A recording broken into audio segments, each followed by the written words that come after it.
السلام عليكم ورحمة الله وبركاته. رأيتي الله تبارك وتعالى من سيدك كوكانكو تون وني رويته دو غونغا كلامو او فيوني كون دون تو وني فيودو كلامو او ماجني على واودو مو فيونودé من سيدك كانكو الله تبارك وتعالى كوكانكو ني سوبي دو نلادو men عليه الصلاة والسلام neli be deedo mofte fiye be yaltin deedo mofte e nibe majjere be naba be annora pewal be yaltina be e nibe shirku e bid'a be naba be annora sunna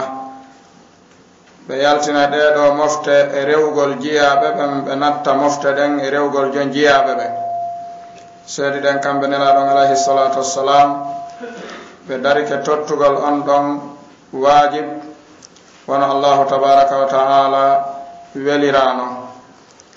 haray si tawi ɗum no feƴƴi toriɗen allahu tabaraka wa taala yo arkiso en hulugol mo kala ko wonɗen seedi ɗen ko ɓuri sellude konngol wawlangol ka dow leydi ko konngol allahu tabaraka wa taala ngol ko ɓuri moƴƴude peewal feewirtengal yahe ka joomi men hara himo welti ko peewal nelaɗongal alayhi salatu wassalam toriɗen yo allah subhanahu wa taala arkiso en yondinorgol ko nelaɗon addi kon tay ko dum hana na borede kama ko kanko Allah subhanahu wa ta'ala aray ka rabbindingol jonde meden den hande wiiden hinde yilo si Allah tabaraka wa ta'ala woni ballo takko yewtere be bantu micro on seeda tabe uggimmo hinde yilo takko unwan wiyetedo rentingol julbe ben immorde ƴeeɗo jillindiranɗe e fefindanɗe nde ɗo fedde wiyetende ashia arrafida lorra ko ɓe jogii kon majjingol e jiibindirgol e dow ɗeɗo mofte gila ñande o hoorejo maɓɓe wiyeteɗo abdoullahi ibnu saba alyahudi feeñi wa tadahara bilislam wa adhara alislam wa abtana alkufra wannifaqa o woni sabu lorra ɗuɗuka yani dow julɓe ɓen jokkuɓe mo ɓen ha hande ɓe seerali hiɓe ɗum ha ɗen andi hino jeeya e huttaji maɓɓe ɓurɗi mawnude etagol waɗugol julɓe yimɓe ɓen fof shi'a tashyi'u nnas bi ajma ɗum no jeeya e hutta maɓɓe si tawi ɗum laataki hino jeeya e hutta maɓɓe tashkikul muslimina fi dinihim sikkintingol ɓe diina maɓɓe kan hiɓe rewa e ɗum laawi ɗuuɗuɗi laawi sertuɗi mo tawta so Allah subhanahu wa taala yurminali mo faaminimo faamata bone mo ɓe eɓɓi on ko yiitata bone mo eɓɓi on ko laaɓal reedu ɗum hino jeeya e huttaji maɓɓe en andi ñande go en jooɗi nokke ɗon yewtino ɗo kadi fii neɗɗo gooto mo leydi men ndi jarribora ka meɗen wiyeteɗo Mouhammad Sharif Diallo wo komo telimile imo saaka ton moƴƴa ko koyete ashia arrafida laawol muɗum tawi piiji ɗin hino hawni moƴƴa nde ɗum ɗon feƴƴi o watti kanko tigiri a shahs bi nafsihi goɗɗo go kadi mo tawata hino ɓuri bonde hino ɓuri ɓoylade e dima arano mo waɗuno on yer komi humpiti ko tawi ha joni sen heɗitike en taway hutta makko on koye jama on sikkito tum haysi tawi jokkata shi'a on yo taw sunna ko jogita kon e hoore mum na ko hoola tigiri wono jommen wiiri noon wa bil akhirati hum yuqinun yo taw yimɓe ɓen alana ɗum diina kan joni har ɓe sikkiti ɗum hino jeeya e hutta makko ko waɗi noon nde ɗo yewtere nde falɗen darade laɓɓina yer ko Allah subhanahu wa taala walliti wo e subuhaji makko e talbisat waftira'atuji ɗi o jogii ko piiji ɗuuɗuɗi hino jeeya ɓurɗi mawnude ɗi o adde nder yewtere nden tawi ɗin ɗon gootum fof bonnanay julɗon diina mum si faamiri no o faamiri noon e si faamiri no o wi'iri yo faamire noon gotum fo e majji bonnana neɗɗo diina makko kan gotum fo si bonnani neɗɗo diina makko kan aduna ɗo bonnanaymo kadi lahara ñande ɗaɗɗo hino jeeya e ɗin ɓe gandi nde yewtere makko feƴƴunonde e yino ko ɓe ɗiɗo tun jooɗino yewti ɗum e ko feeñi kon ka heɗɗa ɗon kono e nde ɗo yewtere hiɓe ɓuri ɗum hiɓe yeeya hayɓe nayo on gandi fulɓe fuu tawi sa naɓi kollum kum dirnaka a naɓa jungo si a sappike neɗɗo heeli kollum kum a miijata ko tappugol mo kono sa sappike mo o deƴƴi a bantotomo ko ɗum woni sabu ɓeydagol hunde nden hiɓe accida e hoore maɓɓe te tawi hana tawi noon allahu tabaraka wa taala yeetike en kaɗo dina ko ka fala wo ko ka fala kanka ka yahay tun ka yaara tun yeeso inchallah haray toɓɓe ɗe o sakiti ɗen yerɗe fallen yewde fi muɗum ɗen tawi kadi yewtugol ɗe jonde eɓɓata ko few tawɗen ko sakkitoto wawde wonde ko waɗugol ɗe talhis tun sappo ka ɓuri himmude hollugol ko woni hollude kon ko gonga ɗum ko meere ino jeeya ko atti addude ka jonde makko nde o jooɗi o joɗɗini hoore makko mufti landeteɗo jaabo landotoɓe landimo ara nun ɗum ɓe wi minen komin faala yo on jaabo men ko ɓeeɗo wiyeteɓe wahhabiya ene ko ɓen woni ahlusunna wal jamaa ka ahlusunna wal jamaa ko woɓɓe goo wahhabiya ko woɓɓe goo ɗoni landalaranal ngal ɗon o jumpi e ɗum ala haddi zamihi wa hawahu o jumpiri ɗum no faalira o sakkiti hollude wahhabiya ko laawol ahlusunna wal jamaa ko laawol gongol ɓe gari e yugol ɗum inchallah o hikkiti landagol mo ene kokoyete attabarruku barkinorgol annabaɓe ɓen e yimɓe moƴƴuɓe ɓen wahhabiya no harmini ɗum ene ko kamɓe tun harmini ɗum ka ahlusunna wal jamaa no tawti ɓe ɗum o wi ɗum ɗon kadi ahlusunna wal jamaa hino jaɓi barkinorgol neɗɗo e barkinorgol batte makko ko wahhabiya tun harmini ɗum o soggay ɗum defte o liɓa moƴƴa o landa tammum ɗum kadi ene wahhabiya hiɓe harmini kokoyete attawassul mutlaqan ene ahlusunna wal jamaa kadi no harmini ɗum ka kamɓe hiɓe jaɓi ɗum o sakkiti wiide ɗon kadi ko wahhabiya tun harmini ɗum amma ahlusunna wal jamaa hiɓe jaɓi attawassul biduni qaydin wala tafsil o addi ɗum kadi konguɗi ɗuɗuɗi defte ɗuɗuɗe o hibbi o landa kadi ñawore waɗugol ziyaratul qubur ene ɗum no shar'ina ka diina ahlu sunna wal jamaa no jaɓi ɗum ɓayri wahhabiya kañum no harmini ɗum o wi ahlu sunna wal jamaa no jaɓi waɗugol ziyaratul qubur e waɗugol attabarruku bil qubur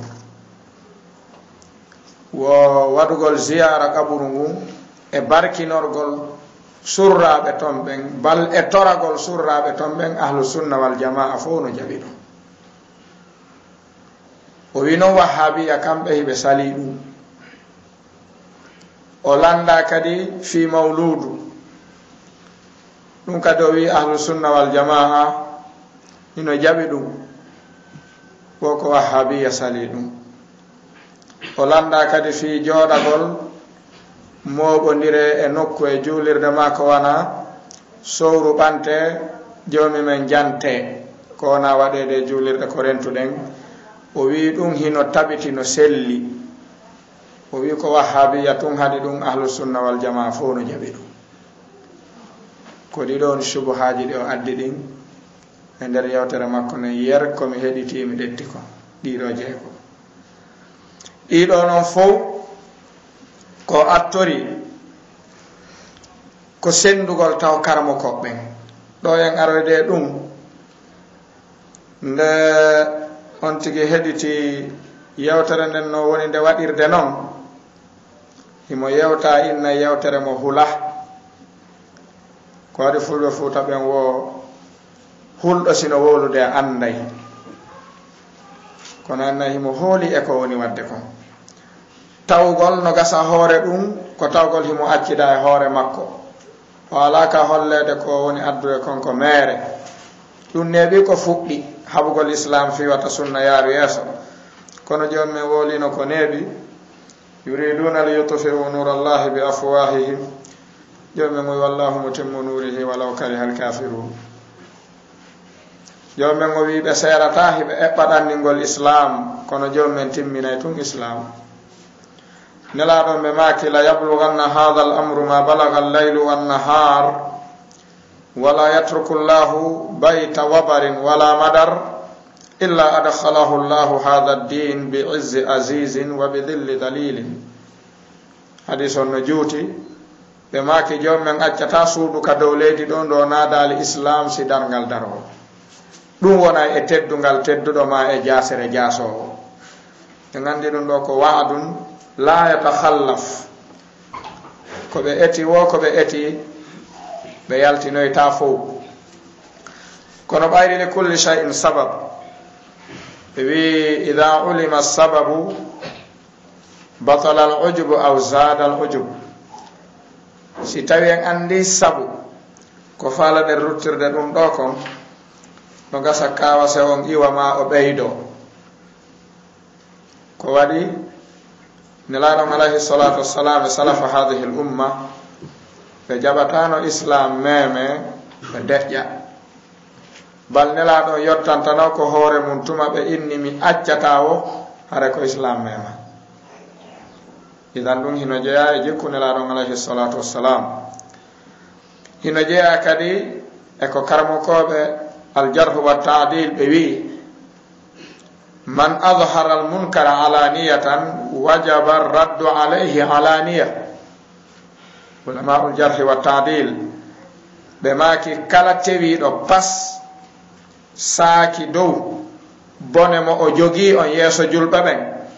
waɗɗoto ruttugol mo dow fiyo julɓe ɓen rento bone makko ko wana noon kadi karmo koɓɓen ɓe wiyay si tawi neɗɗo on andama ko woni noddude e muɗum kon koko lundi usul ahli sunna wal jamaa mo feññinde ɗum dow haray dagata ko takhirul bayani an waktil haaja fewdo ka nana ɗon deƴƴatake ɗum ronke wolede sina ɗum haray jongonga deƴƴi jom mere wowli haray ko ɗum sakkitoto ko marsi wo ko marsi koko wowlana dogana ko wiɗen marsi ko fof koko wona publicité de ko wona doganede ko wona wowlede ko ɗo ɓuri wonde sakade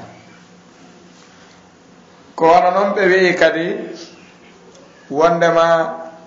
nde ɗo hunde wiyetende shia rafida wona hande ɓe fuɗɗi wallinde laawi fi haɓugol islam wiɗen tariha maɓɓe no fuɗɗi e zamanu abdillahi bun saba wondude ɗum en yino shii rafidi jom wiyeteɗo mouhammad sharif on o yedduno ɗum o wi on wona neɗɗo woodaɗo on o meeɗa ka jibinede tawi noon en yiwno no woodi e karmokoɓe maɓɓe rutteteɓe muɗum yahay ɓe jeenayo ha sappo wiɓe himo wooda ɗum no ka defte maɓɓe ɓaaw ɗum ɗon fof o wi kadi o ala en andi tan yeggito no jeeya ko ɓe rewirta joomi maɓɓe fenugol no jeeya ko ɓe rewirta joomi maɓɓe suuɗugol ko woni kon ka ɓernde mum feññina ko ala kon ka nder ɓernde mum woni attuqiya ɗum no jeeya e manhaju maɓɓe si tawi ɗum ɗo feƴƴi e yii talbisaji makko yo addi ɗin no o wowliri ɗi noon en taw en wata jokkude addugol ɗiɗi fof yiltito kadi e rutta e ɗin ɗi fof e jonde wotere ɗum wata wonde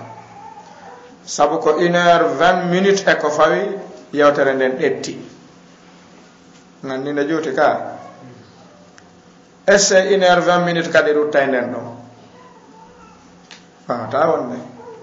ko rusino juuti yewtere makko nde kono wala kullin ko Allah subhanahu wa ta'ala woni wallinorteeɗo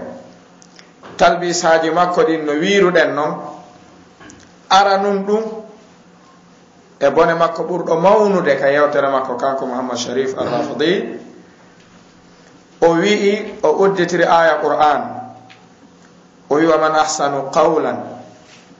mimman da'a ila Allah wa amila amalan salihan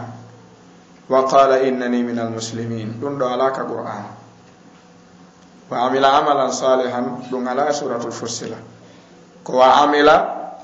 salihan himo ɓeydi ɗum ton kono noon hino jeeya huttaji maɓɓe ɓeydugol e ɗuytugol e Qur'an hara noon kaka sewi ka neɗɗo wattanta haqqille muɗum hino jeeya talbisaji ɗi o addi ton nde o yetti Allahu tabaraka wa taala muqaddima juutuɗo o wowli ko tawata hino harmi ka maɓɓe nde ɓe wowla ɗum o wowli ɗum katta mo weltori tawi sa anda aqida maɓɓe on e finde maɓɓe nen ɓe janfotoma o ari o wi'i wa ala alihi woni nelaɗo at-tayyibina at-tahirina wa ala ashabihi al-kirami al-mayamini alladhina nasaruhu wa azzaruhu wa waqqaruhu wa ba'u anfusahum li nusrati ad-din wa arafu al-haqqa wa bay'uhu bil yaqini wa thabatu ala al-minhaj al-qawim wa lam yughayyiru wa lam yubaddilu ba'dahu wa kanu min ash-shakirina wa fajazahumullahu khairan wa ala at-tabi'ina lahum bi ihsanin ila yawmiddin ila akhir muqaddimatihi wiiden fa hadha haqqun walakin al-murada bihi batilun ko woli ɗo kon ko goonga kono gondina ɗum ko mere o faandi ɗen ande yewtere makko ndeya o wi'uno si tawi shi a wi'i sahabaɓe nelaɗo ɓen yedduno ɓaawo nelaɗo yalti islam haray kamɓe hiɓe wi ɗum kono kaka defte sunna ɓe wi ɗum o udditiri nde ɗo yewtere makko wondema ɓaawo nelaɗo sahabaɓe fof tabituno e goonga on tabite qur'ana e sunna on ɓe walli dina kan haa ɓe feƴƴitaɓe ina en jokkiti ɗon woyo Allah subhanahu wa ta'ala yoɓu sahabaɓe ɓen fof ko ɓuri moƴƴude e joddi hada talbis kala annduɗa aqida rafida no andi o fenay ɗum ɗo wona gonga makko kono noon hino jeeya e ko ɓe jaɓi ko ɓe rewirta joomi maɓɓe wondema sahabaɓe nelaɗo ɓen ɓawnde nelaɗo feƴƴini heddanoke ka nder islam si wona tato kono noon mo moɓirta ɓeɗo fof o nafa jasahumullahu hayran illa talbisan hino jeeya e boneji makko ɗin e nder yewtere nden atto ruttugol mo attasadduru qabla ta'ahhul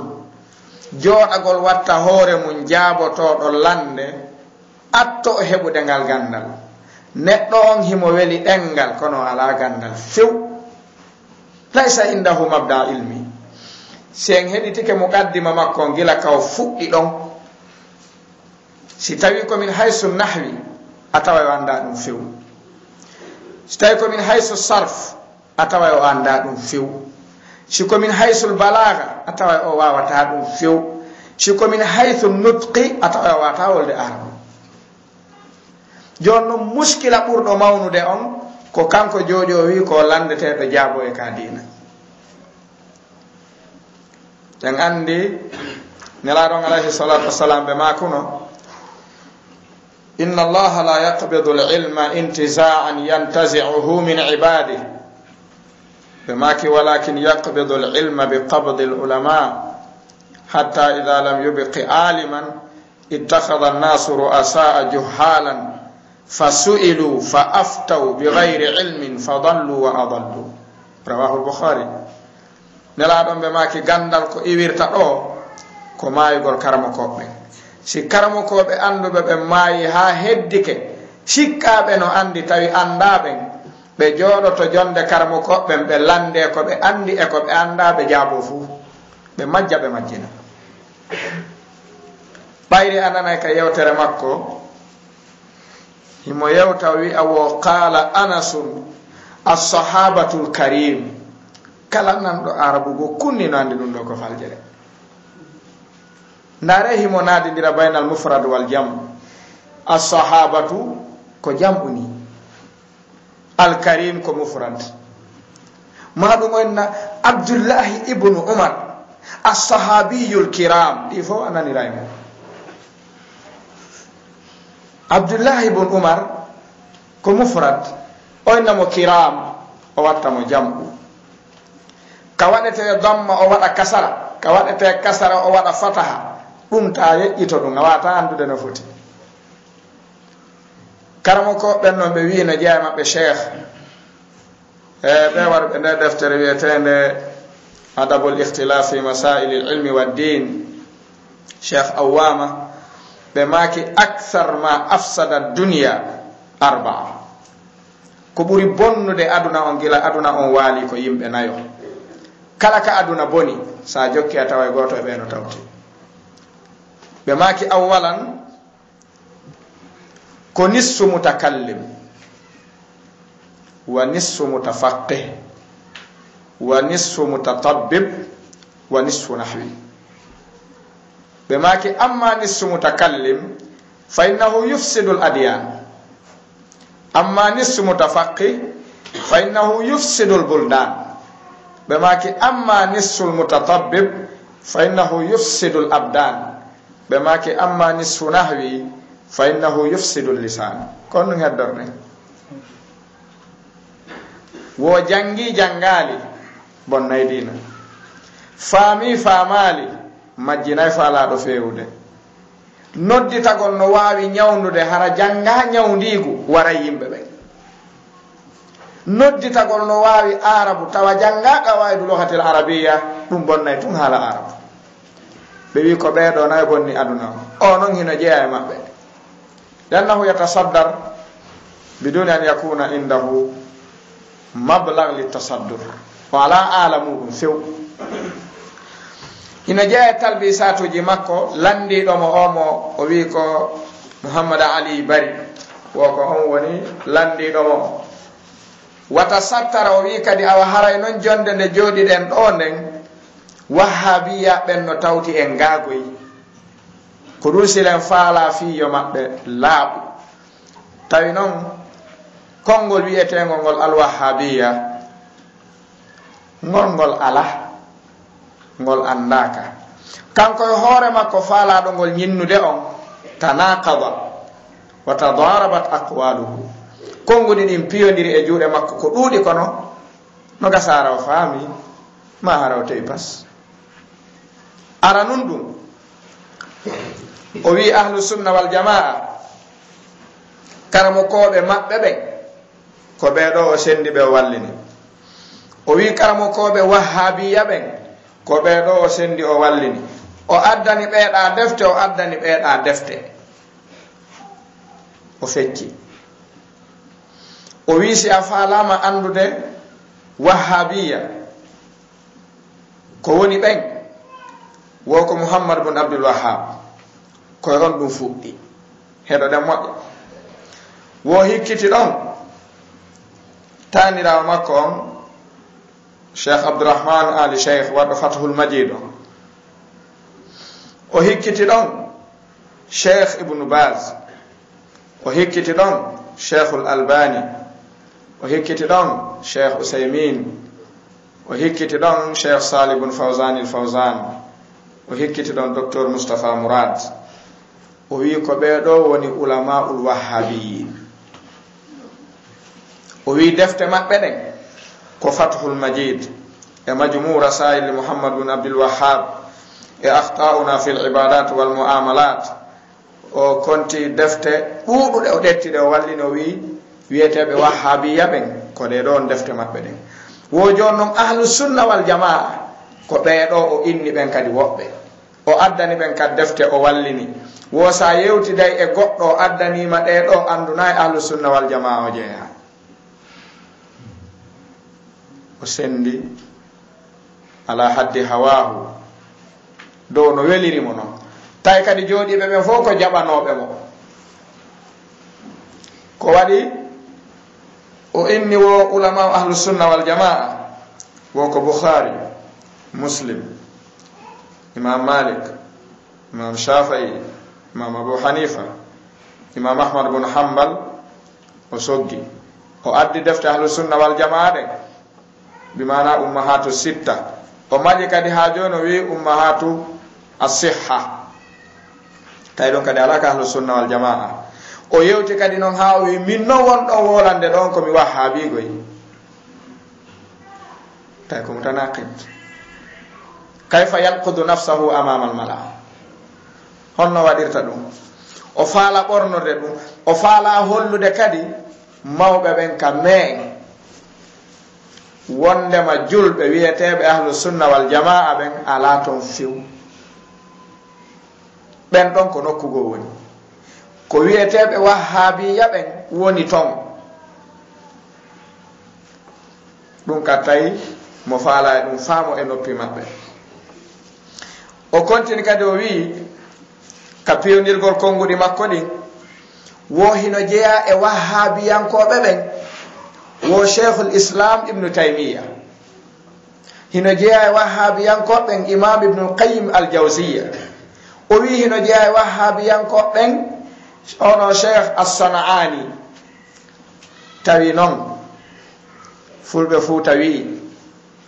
wi'ugol hiɗanandi e baabe ma ɓuri fewde e ɗi wi'ugol hiɗanandi e ɓiɗɗo ma o ka kono ɓuri fewde ko buyi artuɗa o ɓiɗɗo ma e ko buyi o ɓiɗɗo ma artuma honno ɓuri fewde hakkunde cheikhul islam ibni taymiya e cheikh imam mouhammad bin abdul wahhab ko fanɗi o duuɓi temeɗɗe nayi no hakkunde maɓɓe ɗen famude moƴƴa joni noon o wi laawol wahhabiyankol ko e zamanu cheikh mouhammad bin abdul wahhab fuɗɗi wonon cheikhul islam no jeeya e wahhabiyankoɓe esen faami woɓeena kadi no jeeya e ɓen o addi imamu san'ani ndara tawa hakkunde imamu san'ani e cheikh mouhammad bin abdul wahhab duuɓi 16 hakkunde maɓɓe o wi ɓen kan no jeeya e laawol imam oɗo mouhammad bin abdul wahhab woɓe fof ko wahhabiɓe onni kadi wahhabiyankoɓe ɓen ko jokkuɓe mouhammad bin abdul wahhab ɓen anda seeɗen famude tawi kala marɗo hakkil a wata wiide attiɗo jibinede yeehi on hino jeeya e sakkitiɗo ɓiw sakkitiɗon no jeeya yahuɗo on ko ɗum si joni men ŋiñiri yahud wi'ugolɓe annabi ibrahima koye yahudu jeeya joni men ŋiñi nasara ko nasara wi kon annabi ibrahima koye nasara jeeya ko nde nasara fuɗɗi na annabi ibrahima woni baɓen annabi ishaqa na annabi ishaqa jibini banu israila annabi musa naɗon jeeya annabi isa naɗon jeeya ko honno wirte soroma koye ma jeeya ko ni noon o jokkiri o wowli ɗum ɗo o wi kadi wohimo faala sendidirande ɓe laaɓa hino toon fedde wiyetende ahlu sunna wal jamaa hino toon fedde wiyetende salafiya hino toon wiyetende wahhabiya naaɗi gotum kadi o wi salafiya ko jokkuɓe ɓen cheikhul islam ibne taymiya wahhabiya ko jokkuɓe ɓen mouhammad bin abdul wahhab wo cheikhul islam noon ko wahhabi nane kadi wo ko wahhabi o lande noon joni ko honno cheikhul islam ibne taymiyata woniri salafi o wi wo ahlu sunna wal jamaa wo ko hitande 60 fergu nelaɗo fuɗɗi wo salafiya ko hitande 100 e ko fawi fuɗɗi o wi ahlu sunna wal jamaa ko fuɗɗi koye zamanu muawiya bun abi sufyan landi ɗen mo kisan atto muawiya julɓe ɓen hari koɓe honɗum muawiya bun abi sufyan ko jantiɗon tarikh mum ko duuɓi 60 fergu nelaɗo joni wo ahlu sunna wal jamaa ko ɗon fuɗɗi joni gila nelaɗo ha muawiya hewti rewɓe ɗo ɓen fof tawi koɓe julɓe ko honno ɓe wi'eteno koɓe honɗum hari ko be wahabi hari ka ko be sufi ka ko be shi'a ka ko be ahlus sunna wal jamaa ko be honnum hari bayro wi ko daabe fuddi atto dum hari ko be honnum ko no yata don tay ka do famali salafiyya ko nela don atti makude dum e hoore mum e hadith mo Imam Bukhari filli be makani Fatima nyande be fekkинta biddo mabbe Fatima be nelani mo yo ar onati be banni mo be sowndi mo goddum be ni Fatima o wi nam be maki e ko mi yi ko la jalangal timmi ko hande mi fekkинta o wulli bayri o wulli ko be fekkинta hande ko baybe yeti kemo nela be bannitimo kadi sownimo be sownimo tun kadi o banti o jalli tay gondi di yorani e ngandi ko wala concerti be makani mo Fatima ta suno ana saliful laki ko mi woni ardani do ma on atawa yaylan ulama ahlus sunna wal jamaa ko do detti as-salafiyya te jobe men no janti inde salaf ma salafa ka qur'ana no kel dududi ka aya riba o inna wa man ja'ahu maw'izatun min rabbih fantaha falahu ma salafa no do ka banga desal o inna wala tankihu ma nakaha aba'ukum minan nisa'i illa ma qad salafa no do ka mobi dirgol harmu bebe وإن وأن تجمعوا بين الأختين إلا ما قد سلف كدين أريدهم وإن هافرات قل للذين كفروا إن ينتهوا يغفر لهم ما قد سلف ونودو دي القرآن وإن كلمة سلف كو شيخ الإسلام فودي دو آية نوكا قرآن أو حديث نوكا بخاري وإن كم أهل السنة والجماعة defte mabbe den ko Bukhari o majo kadi yeso ton o wi min non ko mi wahabi o wi kadi shi'a hino anya ha sabu hay wiugol hande shi'a jama buy fama shi'a wi shi'a ka kongol ma hara yalti islam dum wadda ton sabu shi'a no sobi ha ko wana non hina jaya talbi satuji makko din o landa fi barki norgol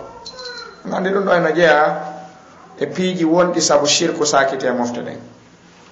babu tabarruk o inni wosi tawi ko barki norgol ahlu sunna wal jamaa fowno jabi dum amma wahabiya hibe hadi dum hibe harmini tayno mo sennini rali hakkunde barki norgol nelaado e batteji mabbe din e barki norgol goddo go mo wana nelaado o wi fowno selli o wi ko wahabiya tun hadi o adda defte o sogga wi ko be do harmini o adda defte sunna o sogga o piita o liba ko duudi o na be do fo hino jabi ha o sakkito wiide o yi sunna o wi no jabi dum jodi bengi nahi o na ene en jokkay sunna on ka en jokkay ko sunnata kon tay ko faandi ko sunnata kon ko kongol be o wi ben ko wahabiya tay non ndedo inde Sheikh Albani rahimahullah be maki ko inde ne ala asli ne andaka ka ibda onate defte sunna defte karamo ko be wurida be windade onni dedo foko de defte majjire wo kaka de naati ka meden galurral ari o wi ara nerne ko fathul majid wo e kasu shubuhat e matnuddin e aqidatu tawhid وتطهير الاعتقاد عن أدران الإلحاد ومجمع رسائل الشيخ محمد بن عبد الوهاب وهو أخطاؤنا في العبادات والمعاملات ودو ko de do ni sakude moftede o soggirini o dallinori wonde ma barkinorgol neddo hino selli aya wonde suratu Yusuf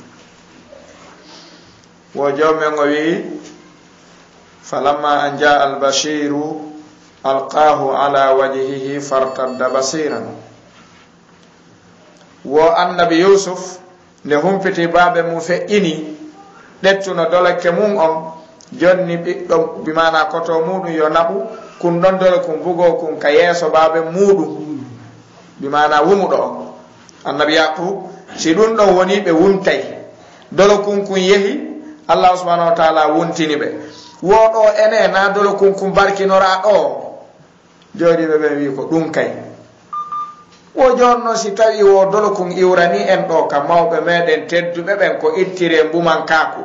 ene wo wana ka mbaleti wahabiyankoɓe mbugoto kum wiyen en mbugoto kum feƴƴi mbaleti o yeeso ton few fi honɗum ene diina attiɓe en ɓen ko ɗum rewirten joomi men kako ko sar'inaka diina men ko landoɗen mo yeeso ɗon seeɗa ene nde annabi yaqub jonna kundolo kum gite ɗen arti yo jokkiti aya on leyɗon seeɗa joomi men wi wa rafa'a abawayhi ala al arshi wa kharru lahu sujjadan kono hay waɗanen ɗum kadi awa mawɓe ɓen kaɓe sujjano ɗum ko sujud ɗum no sar'inaka dina meɗen ene koko feƴƴi ko rewirten joomi men kako ko jonni en koko jonni en ko te kadi barkinorgol annabajo ma nelaɗo ahlu sunna julɓe ɓen fof ala saniɗo ɗum balɗum hino jeeya aqida ahlu sunna wal jamaa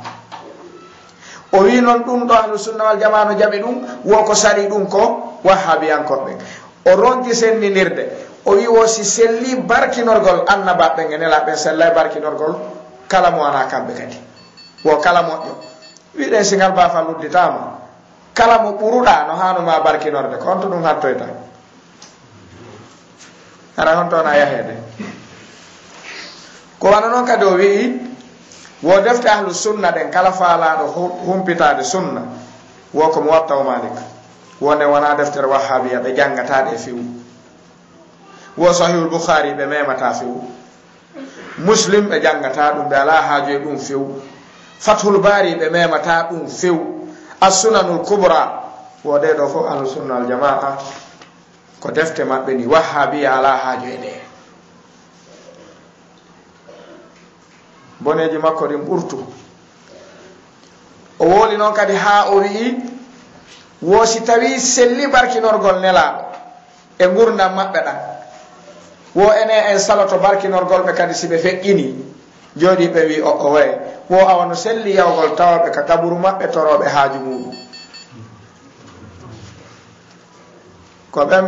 ɓe makka ɓen gerdata ka juulirde madina ha ɓeɓɓe mayde ɓe yaha ɓe haɓɓitoɓe fitta e maade gaburu ngun ɓe fitta e maɓɓe police no darna guwa ɓe ha ɓayre no woɗɗonira ko ɓen ko talibaɓe shi'a kamɓe ɓuri tampinde ton yimɓe ɓen o dallinori ɗum o wiwo ngol ɗo konngol barkinorgol nelaɗo barkinora kaburu maɓɓe ngu barkinora mimbar maɓɓe on wo sahabaɓe waɗi ɗum nde majjere ɗo no tiiɗi o hanande bakude sahabajo wo abdoullahi ibne oumar waɗi ɗum wo abou ayoub al ansari waɗi ɗum o wiwo bilal ibne rabaha waɗi ɗum o addi defte o hibbi o wi ɗum ɗo fof yo hoote toon fayda noon defte ɗe o addata o liɓaɗen ko ɗe o andi heɓatako ma hay si tawi hiɗe wooda sina marɗo haaju e ɗum ɗaɓɓitata ko wolta ɗon kon no gasa yondinoray noon tun ko ɗum tun addata o liɓa ha o landa onni ene joni se wi ɗum no heerori nelaɗo ene haray en raɓɓinɗin naali ko yaadi ɓe wi haray en raɓɓinɗin ɗi andi ko naɗo landede jaabo tiiɗine koɓe nayo jooɗi ko landi woɓe tiiɗina ko landi woɓe tabintinna o landoɓe wonde ɓe ronka jaabade o jaaboro o wari o dallinori aya o wi jomme wiye suratu nisa walaw annahum id zalamu anfusahum ja'uka won yaal jomme wi wo nelaɗo wuurima yen artoro ɗen ɓe ɓewo hi woɗo ko aya qur'ana o maƴo inni wo arale hadis selluɗo arale aya qur'ana selluɗo aynayno e qur'ana ko sella ɗum kadi o wolay ɗum toon o inna arale hadis selludo arale aya qur'ana selludo wiudo dum do wadatake ko sifa mabbe tum wolata dum aya qur'ana selludo aya qur'ana la ma sella alquran kulluhu mutawatir inda ahli sunna wal jamaa amma non ka kambe rafida no wadi de be nata be itta be bayda dum ko aqida makko sewdo o bugi dom kono nafiyo jodi be faamu ko hedo e tobben yo faamu alquran kan no ton ko selle ko sella sina dum hana wiide aya qur'an selludo arali yo wi tun aya qur'an arali ko wano non o soggi o addi e gandi do ko kongudi makko ni wonde ngaddude ruttugol non dum do wata wonde e jonde en sappino yai tum defte ka yahete yi en bayri ko en jangobe lappinen seeɗa yer ko ɓen ɗo wi wondema ko woli ɗo kon fappu gila kaw fuɗɗi sina hara ko aya qur'ana o addi e wiyata on ɗon ko fenande fandunde makko nde noon no wawi wonde angal hawrodirgol e muɗum ma hadi selluɗo e wiyata ɗum ɗon ko fenande no selli kono ala ko o wowli kanko tigiri o faala jiccinde tiiɗina ko woni gonga ala o maƴay noon o ɗettoya bouhari o maƴay noon o ɗettoya muslim o naata e ummahatu sitta o yalta o wiya ɗum ɗo fof ahlu sunna wal jamaa hino jaɓi ko wahabiya sani ɗum ɗon hino jeeya e programme makko o yehi ha o wi si en wi'i ɗum ɗon ala wono jeeya e ko seeda wo qabru imam ahmad bun hambal ngu hino barkinorede wo qabru honno imamul bukhari ndu hino barkinorede wo bal qabru cheikhul islam ibn taymiyata ndu hino barkinorede o inni wo bal nyande cheikhul islam ibn taymiyata feƴƴini yimɓe ɓen barkinorno fure maɓɓe on yari hay ndiyan heddiɗan ko ɓe lootirako o ɗettingol ɗo konngol o nattingol e imam ibnu kathir o wi ko ɓen wi ɗum wiyen enen haysi ɗum woni diina kanko honde hatti nande nelaɗo feƴƴini kala ko wonano diina nden ñande ɗum wona e diina ɓawɗo wonata te kadi kanko tigiri o wi ibnu taymiyata wiiɗo on barkinorgol neɗɗo barkinorgol qabru no harmi ɓe barkinornomo o wi ɗum o wi kadi ɓe yarno ndiyam ɗan o lootirana o tiiɗini ɗum o wi bal ko sabu ko sali ɗum kon o sokira ha o maayi naare mo faala tiiɗinde mo ardude ko liɓata ko tiiɗini ko si tawi neɗɗo on darike salike hunde o sokirama fii ko sali nden kon ha o maayi si o waɗanama nden hunde ɗum hara holli nden no selli joni ene annabi isa mi sikki annasara no rewde ɓe ka uzair alyahudu no rewde ɓe ka malaika ɓen ɓuraysi rewno ɓe ka ene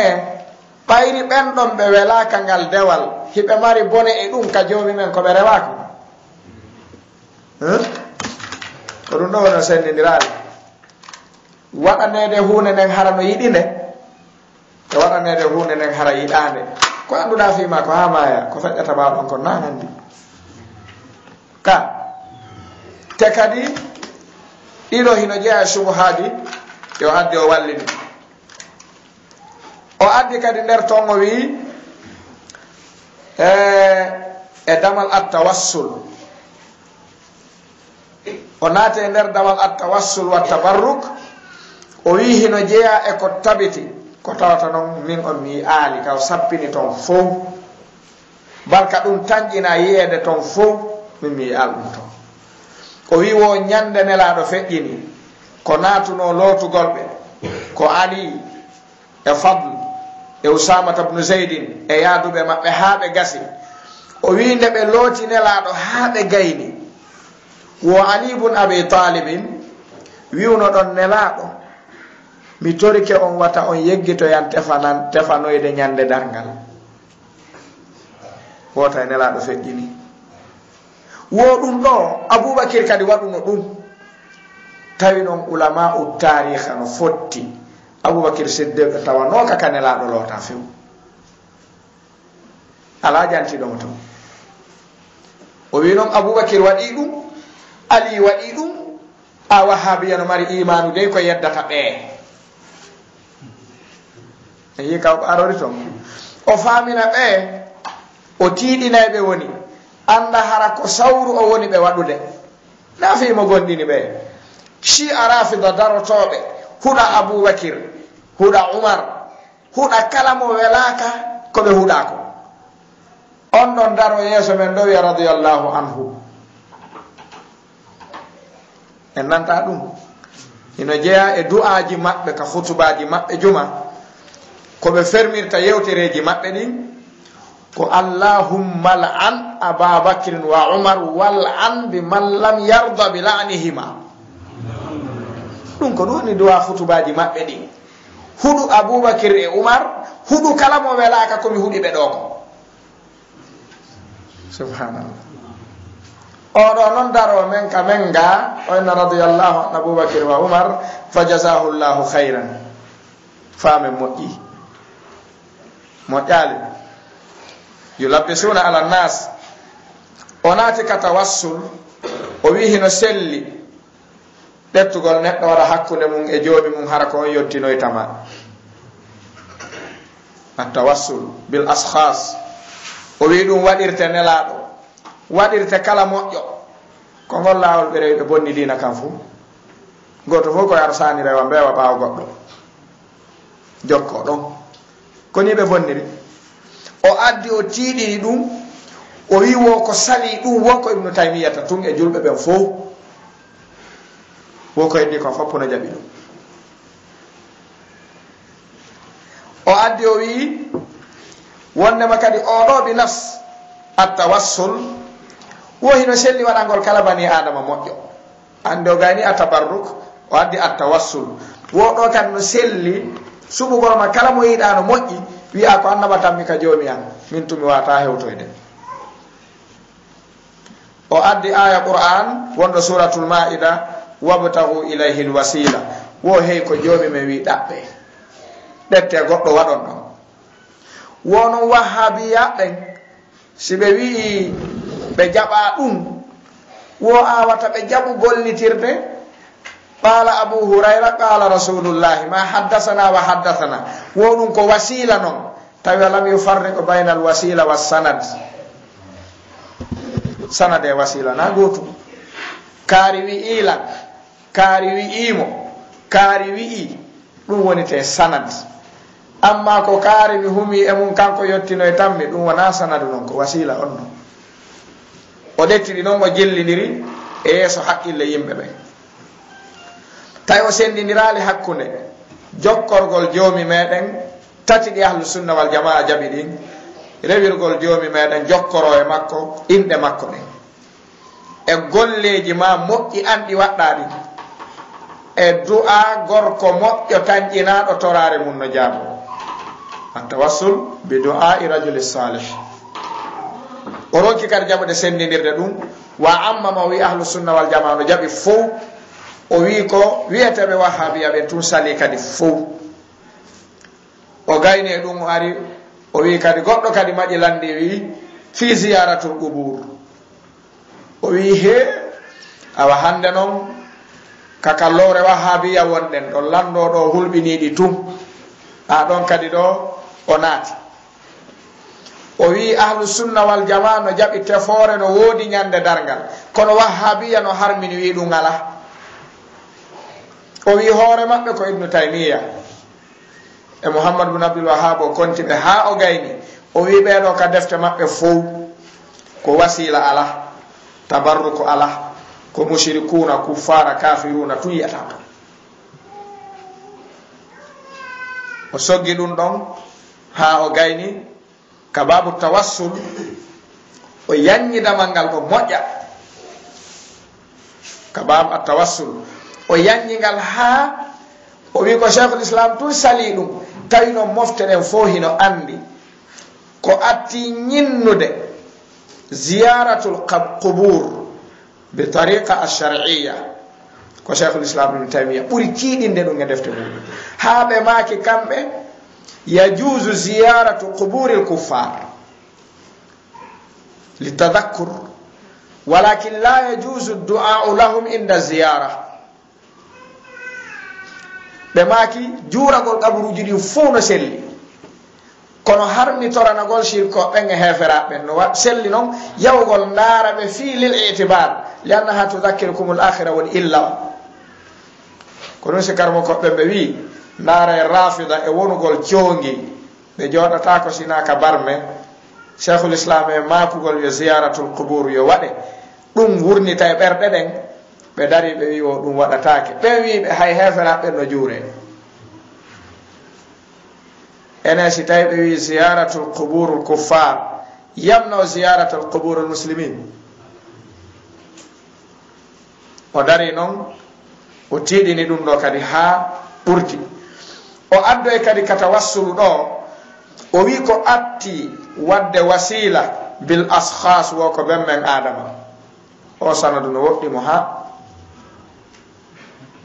on o ɓattaki mo few mo hani addande ɗum ɓoggol juutumo wo ñande joomi men tagi ɓen men adama naati ka aljanna ñaami leggal ngal yaltina wo ko joomi men jaɓiranno ɓen men adama tuububuye koko ɓe torori joomi men haqqe nelaɗo ko joomi men no wi e suratul araf qala rabbana zalamna anfusana wa in lam taghfir lana wa tarhamna lanakunanna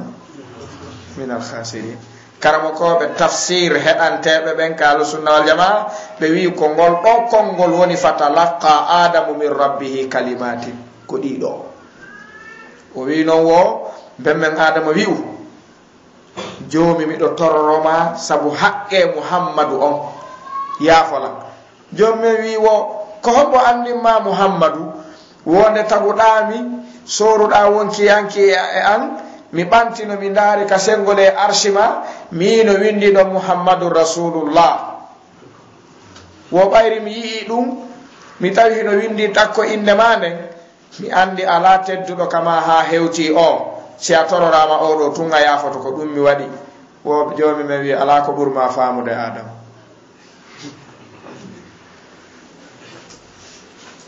o tiiɗini ɗum ɗo kadi ha o wi ɗum ɗo tabiti joni noon ko honno ɓen men adama jokkorto nelaɗo ɓe jibinaka taw ese haqqille no jaɓi ɗum hara wona dalil koye wonde ɗaɓɓitude ko aqlantu hakkude nelaɗo e ɓen men adama piiji buyno ɗo duuɓi buy hino ɗo ɓayri hakkude annabi isa e nelaɗo tun duuɓi 600 ɗo ko annabi isa sakkiti neleede si nelaɗo nela duuɓi 600 hakkude maɓɓe andi ɗum hino woɗɗodiri ka o ñinno wi ɗum ɗo kadi ko dalil wo joomi men wi kadi adama wo ɓen men adama wi nam wo walawla muhammadun lama halaqtuka wo sinno wanano sabu muhammad mi tagatano magoyi tay noon joomi men wi'i wama halaqtul jinna wal insa illa liyabudun kono watta o wawi kadi kanko sappike ɓen men adama tun joomi men mooɓi jinna yimɓe fo wi koyo rewan tun mi tagiri o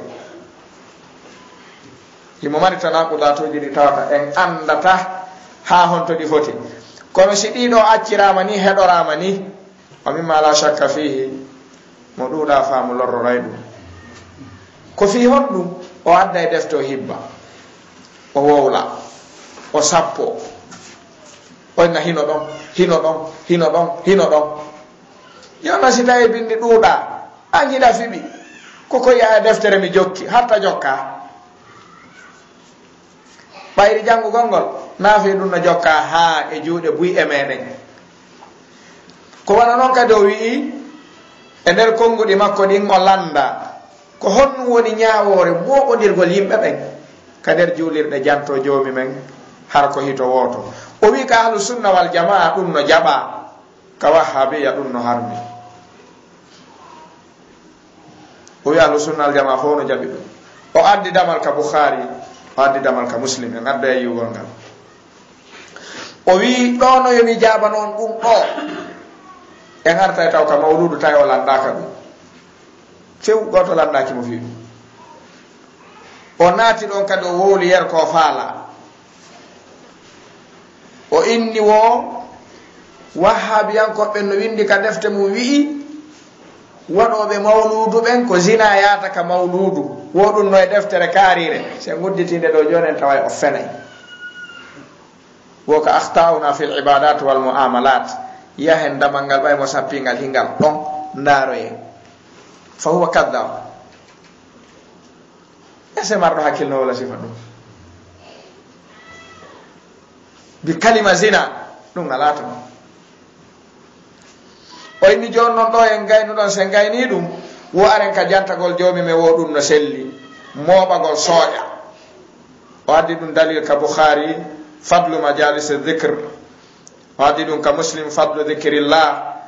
o soggi hadis jeɗen majtama qawmun fi baytin min buyutillah yatluna kitab Allah ha addi yadhkuruna Allah e ko nande mum o wi ɗeɗo fo heewi ko dalillaji hollay ɗen moɓodirgol sonka janto jomi men no selli ko wahhabiya harmini ɗum sunna on no jaɓi sunnoɓe ɓen jaɓa kon ɗum jokketen joni ɓe ɗon ɓe wiya ko sunna on o feƴƴa o ari kadi o wi hino selli kala yahuɗo Madina hajjugol yo daro o toro nelaɗo haaju makko on o mawla kaburu ngun so arta wa tamassuhu bil qubur wo wattamassuhu bil minbar wo ibnu Umar waɗi ɗum o baki ɗum kadi Abdullah ibnu Umar ko waɗa noon kadi o ari ka sakkitorde yewtere makko nden bange ko wiyete kon azzi ɗo honno adhikr o wi wo kala wiiɗo jomi men jantatake harano mooɓa ko kanko woni saliɗo ko jomi men wi yo waɗe ka dow leydi kon wo jomi men no immini malaikaɓe jindoɓe ɗaɓɓa mazaliko dhikr wo wahhabiyankoɓe cheytaneɓe ɓen wo hiɓe elti ka dow leydi ga hiɓe haɗa ɗin jondeji o wi wo faame wo masihu dajjal ko neɗɗo goto kono mo mari wallitotoɓe ɓe no jeeya e maɓɓe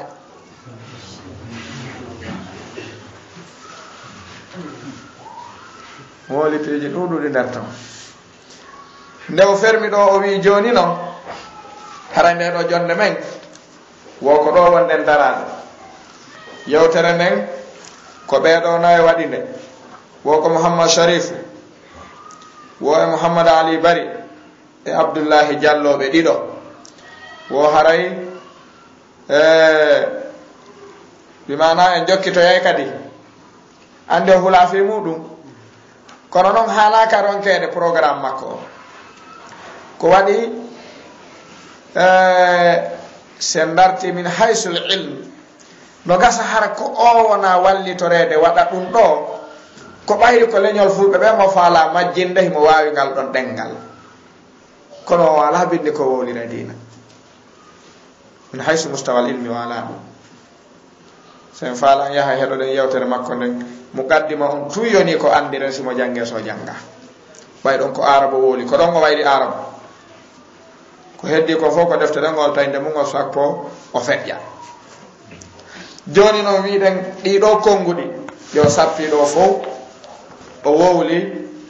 wiɗen en wata jabade ɗi e kon e jonde ɗum wata wonde kono ɗen eɓɓi sappingol defte ɗe hooteten jangoye ndaaren sen heɓiɗe ndaaren sen alaɓe ɗaɓɓen par ce que ko memmini ɗo konko hunde tiiɗude ko hollugol ka meɗen ton julɓe jaɓanteɓe ɓen ala ton ko ɗum o faala hollugol ko sattinoɓe ɓen woni ton wiyeteɓe ahlu sunna wal jamaa newiɓe ɓen ala ton ɗum no jeeya e hutta makko e jonde nde joni si en darti fuɗɗitoɗen dow ka wiwno ɗon wondema alwahhabiya ko hunde sertune ahlu sunna wal jamaa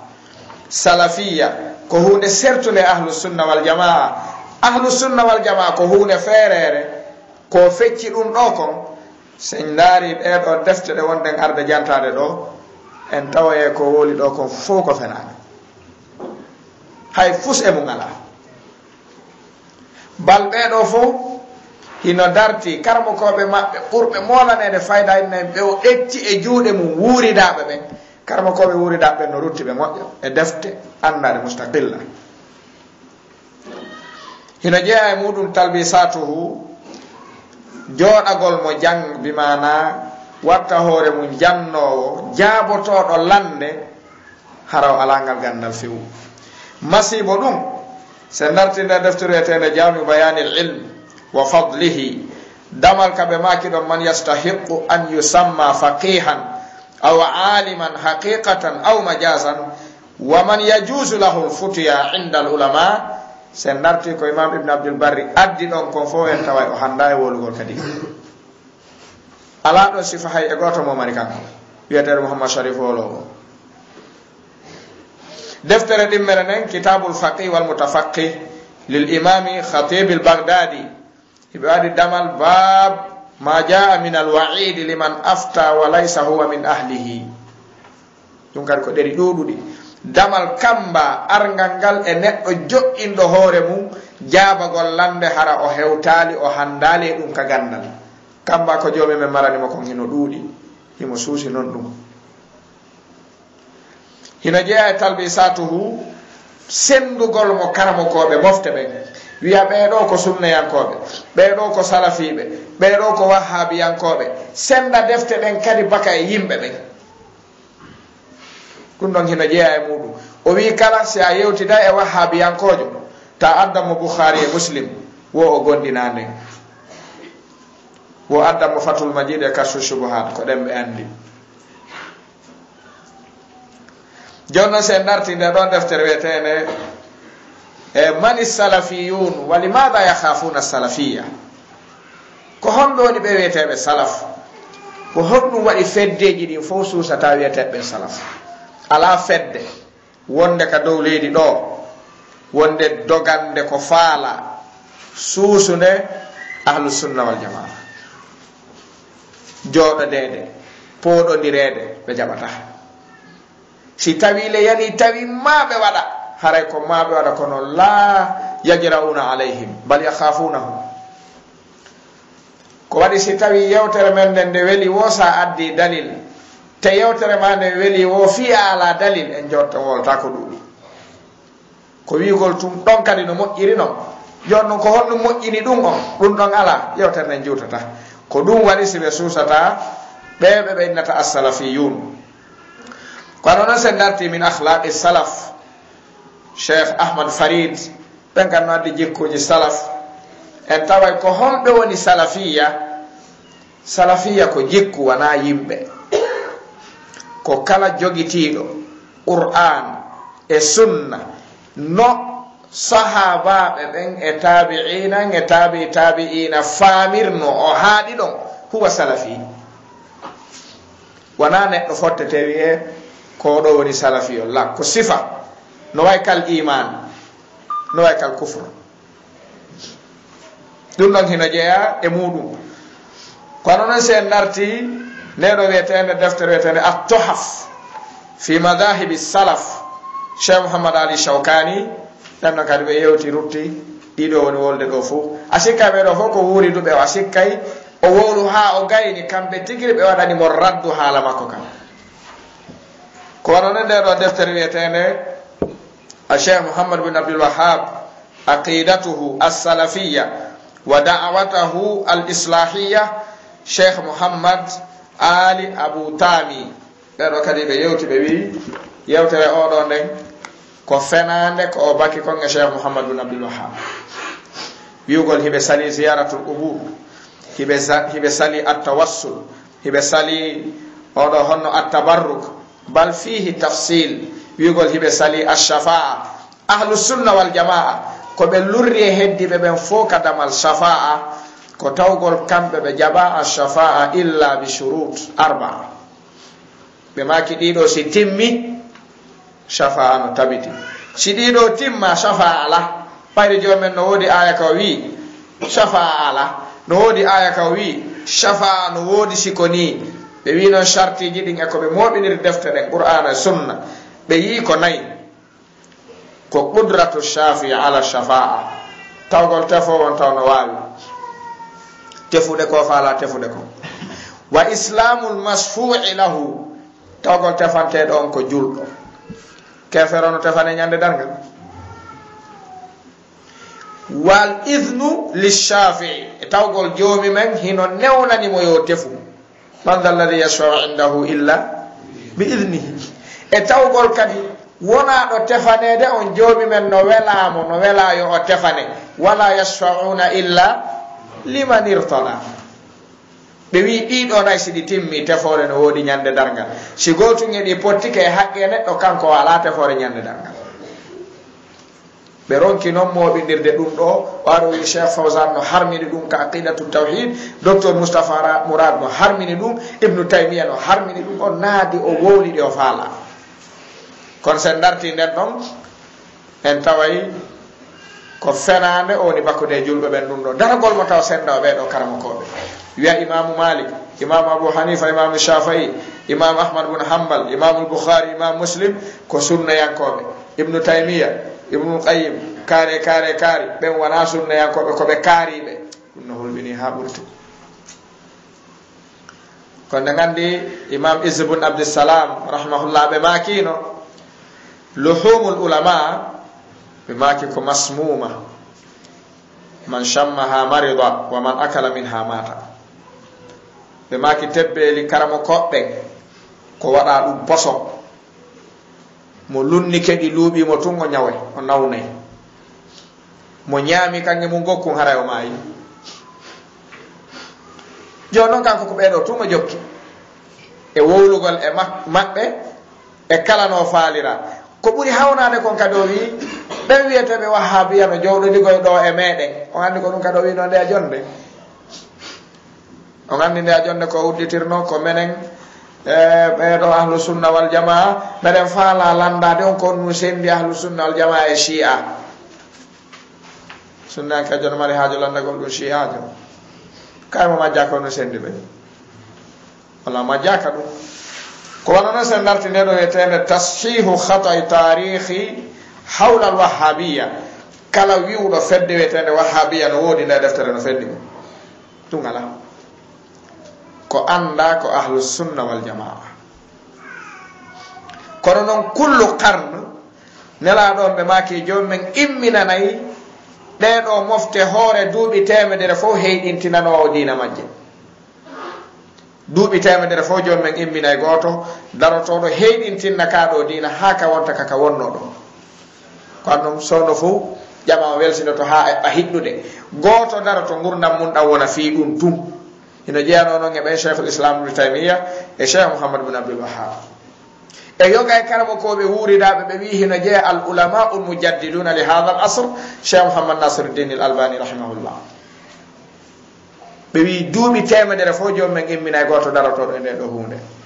dum dan non hollali ko burno hara be wi ayno o falano wolde ko tawata no buri battade seeda hara o wiuno awa wahhabiya la ko Taymiya wodi bayri Sheikh Muhammad bin Abdul Wahhab ko defte Sheikh al-Islam Ibn Taymiyyah ta buri jangude kono o buri ettude wondo dow on wari o bakke lelejo wo Sheikh al-Islam Ibn Taymiyyah ko wahhabi tay non duubi temen nayno hakkude mabbe haqqilno salidu ko wana non sen narti ne do deftere karwetene malamihur ra'isiyya lil manhaj salafi ko hondum woni lawol salafiyya ko honde dum fuddi ko be do fuddori salafiyya ka ayaje Qur'an e kama ko ne la non ka sahih al-Bukhari o wi kala wi do salafiyya ko sincaadum anda islam dum no arka Qur'ana ko dudi hino arika sunna ne la do be maki ko min woni salafu ma da Fatima mi ardike ma a ko ete salafi ko jokkudo ne la do ko addi kon no sahaba ben famir non kono yahi mo adda ayaje Qur'an o adda hadis je sellude o firtirade no o faalirano sabayata he mo rutto e ko karamo ko be firti ko ko Bukhari nenni ni waddata Muslim nenni ni Abu Dawud nenni ni sharh o memata ko adi no sharh yaadata ko shi'a fala ko onatata e ɗum o ɗuɗata jaɓude natude ɗum kono noon hina jeeya deftere ruttayne sendugol ɓeɗo karamo koɓe nde ɗo wiyetene islamiya la wahhabiya ko anda ko islam wahhabiya la deftere nden noon ko noon tunde wiyete wano noon wiyetene manhajul imam Muhammad bin Abdul Wahhab fi mas'alati takfir ɓayro wi ko ɓuri wawde yawde heferɗinde yimɓe ɓen woko Cheikh Muhammad bin Abdul Wahhab so yehi e ndeɗo deftere yi damal shurutu takfir wa dawabituhu inda cheikh en tawa ono majja ko no wolde ko bal cheikhul islam ibn Taymiyata ɓe maaki onon ɓe mi jooɗodiɓen hiɗon andi ala ɓurɗola rentagol yawgol heferɗingol julɗo yanɗo e keferankanko sina tuma hujja dari e makko on hujja laaɓani mo o daro noon en defte ɓeɗon ɓe fof wonde uddituɗa wo ko attotoɗa hiɗe ko kuffar kafiruna mushrikuna tanfiran min kutubihim o gandi noon ɗum ɗo neeɓi ka fuɗɗi soro maɓɓe jano on Abdullah ibn Saba ko no fuɗɗorno kono noon hina jeeya defte wonde wolde ɗum ɗon manhajul imam Muhammad bin Abdul Wahhab fi mas'alati takfir nde ɗo ko waɗine ko Cheikh Abdul Karim al aql kono noon men manhaju da'wa as-salafiyya wa mawqifuha min al-jama'at al-islamiyya ko waɗinen noon kadi ko Cheikh Muhammad bin Abdul Karim al aql ɓeeɗa kadi wondema laawol manhaju salafiyya ngol ko honnogol woni yarde hontogol fuɗɗi ko honnogol fewnori ɓen no waɗi deftere fi ɗum harana ko kanko o wiyeteɗo Muhammad Sharifu majata wowla ko nge muɗum hara o alana ɗum bindol hay e gotol ngol tawta no hoto e muɗum ndaaro kono noon e bimana ngal ɗo laawol se darti sharhu sunna lil imam al Barbahari ma kitabu sunna lil imam Ahmad bin Hanbal o yehi o dallinori nde deftere kitabu sunna nde o wi hino e nder mayre ka imam Ahmad bin Hanbal dagini barkinorgol qabru tay noon hino e nder mayre ka imam Ahmad sali memugol qabru o wi hino nder to ɓe landa enen so on kiɗi yehi waɗugol ziyara qabru nelaɗo mum on kiɗi no wawi memude ɓe maki o we wonon imam Ahmad ɓe maki daro ɗon toroɗa barkinora yatajarra o suusay ko ɓurti kono noon sen darti sharhu usuli itiqadi ahli sunnati wal jamaa lil imam al-Lalaka'i ɓen noon kadi ko ɓen ɓuri moɓude madhab ahli sunna wal jamaa honto ɓe fuɗɗi honno ɓe woni yarude ko nden ɗon deftere ɗum ɓuri mawnude sen darti mawqif ahli sunna wal jamaa min ahli al ahwa'i wal bid'i docteur Ibrahima ibn Amir ar-Ruhaili ɓen hino waɗi ɗum hollugol yimɓe ɓen wondema ahlu sunna wal jamaa wuuri daɓɓen ko heferɗinoɓe sen darti a takfir wa dawabituhu docteur Ibrahima ibn Amir ar-Ruhaili en taway ala rentiɗo e heferɗingol ha hewti ahlu sunna wal jamaa ɓe yawata e ɗum joni noon o wi ko ɓeɗo woni heferɗinoɓe yimɓe ɓen holla kamɓe ko kuffar ko mushrikuna tum woni ka nder defte maɓɓe andi sa andi ɗum hino deftere taw sa jiñe janngugol nden a jiñata tawi noon ko imminimo ko dirnugol ɗum ɗeɗo defte kon nde sappanade ko tawgol en wata eggude ko woni e nder ɗeɗo ko wolen ɗum jonde ɗum e wata ɗum kono noon mbayri ɓe gandi ko wiyaɗen ko jangoɓe ɓen siɓɓe jangoɓe ɓen ɗen hani hotude ndaaro en ɗum yi'en ko woni sappinde ko yi'en ala sen darti al awasim wal qawasim e cheikh ɓeɗo yeteɓe Muhammad bin Ibrahim al Waziri al Yamani ka muqaddima maɓɓe deftere aranere nden ko ɓe yewti ɗon ko fi dartiɓe salafiyatu sabu ko woni sabu hande winda ko ruttugol sifa o wiyeteɗo Muhammad Sharifujo wowlunoɗo e ahlu sunna wal jamaa ko ala ñinni baki e maɓɓe ko ɓe wi'a ɓe windi nden nan deftere fi makko ɓe ninde al awasim wal qawasim fi dabbi an sunnati abil qasim ko wano noon al awasim wal qawasim ma ɗum al awasim min al qawasim imam ibn al arabi ɓen noon kadi ko masiboji ɗi majjuɓe ɓen woni bakuɗe ahlu sunna wal jamaa woni ɓennude al awasim min al qawasim qasima ko halkayɗi wonɓe wowlude ɗi ko dandata yimɓe ɓen noon e ko ɓe woni wadde kon ko ɗum ɗo deftere nde fof mayri ko ɗum ne wolata amma sen ari ka babu fi tabarruk bil anbiya'i was salihin ko wi kon ahlu sunna wal jamaa sali o fuɗɗori addude ɗum cheikhul islam ibnu taymiya ene ɗum hino woodi ka ala sen hoce ka fathul bari ɗum hino ton barkinorgol nelaɗo no tabiti mo soggi ɗum hadis je ɗuɗuɗe addi bal sahabaɓe ɓen barkinorayno nelaɗo kamɓe hoore maɓɓe ɓe barkinorayno kala kadi ko iwi e nelaɗo ñinni ɓe holli ɗum no woodi joni noon lutti ene si tawi barkinorama nelaɗo ene sellay barkinorgol neɗɗo goo mo wona nelaɗo cheikhul islam ibnu taymiyata ko ɗum ɓe landi ɓe maki si tawi barkinorgol mo wona nelaɗo no selli e ɗeɗo mofte ko barkinorgol aboubacry e oumar e ousmane e ali ɓuuri handude e di goɗɗo goo wonɗo jindude ga ka sahabaɓe waɗanayno ɓen ɗum awa kanko ɗum o wiyeteɗo mouhammad sharif ujo o ɗaɓɓitata ha o yiya ka goto e sahabaɓe barkinori goto e sahabajo te ɓe ɓurdi ɓe fotata joni awa ɓayri ɗum ɗon ala koye nelaɗo haaɗen e nelaɗo te barkinorgol kadi e nelaɗo ko haaɗi kaka ɓe feƴƴini ɗon kaɓe wuruno sikoyne wuriduno e maɓɓe ko sahabaɓe waɗi konko ɗum waɗayno ɗen joni noon nde ɓe feƴƴini en kontinay ɗum nde nelaɗo feƴƴini batteji maɓɓe ɗi ɓe acci ɗi marano ɗon sahabaɓe jokki barkinorgol ɗi haaɗi lanni taabi haa ɓe lanni taabino en ari jokkitiri noon haa ɗi lanni kanje piiji ɗi wono sukundu maɓɓe en wono coñci maɓɓe en wono piiji kaɓe waalotono e ko nandi e muɗum ɗiɗo sahabaɓe no andira ko iwri e nelaɗo kon fof hiɓe barkinorayno joni noon ko landotoɗen ene heɓike e taabi inajo ma sahabajo waɗanɗo ɗum sahabajo ma taabinajo waɗani ɗum sahabajo si tawi ɗum ɗon tabitali ko honno woni nojjitagol feƴƴingol ɗum ka ɗum haaɗuno ɗon o ar o huɓintinno inde karamakoɓe wuruɓe ɗo ɓen fof ko hanaɓe barkinorede kaburuji maɓɓe ɗin no hana barkinorede bal kamɓe tigiri woosi a wi a toroto neɗɗo haaju simo wuuri si o maayi a torotakomo o landi wo ɓe wahhabiɓe haɗuɓe ɗum lando ɗen ɓe kon ɗum sendi hakkude gurnan neɗɗo e mayde makko o no majja ko serti honno la ilaha ko ɗum sendi hakkude gurnan neɗɗo e mayde makko an anda ɗum embale hay pay koy no andi ɗum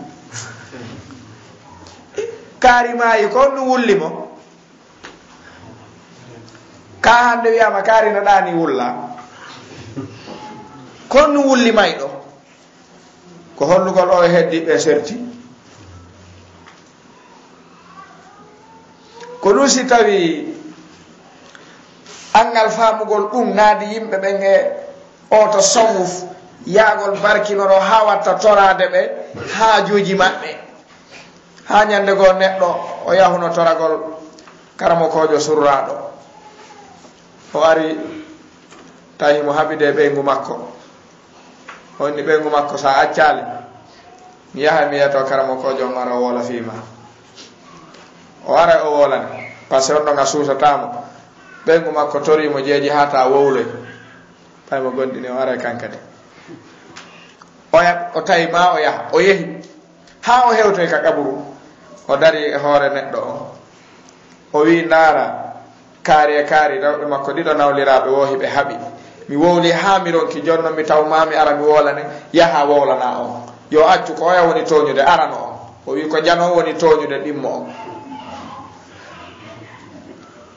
tawi suka goono ari wargol toon ziyaratul qubur en shar'i onani ono wowliday ko woni nder ɗo ko o ari o innimo o acci ha o gayni wolde o inni o noon mo wonɗa wolande ɗo a tawa o yalti wo honno wo a tawa o yalti o yehi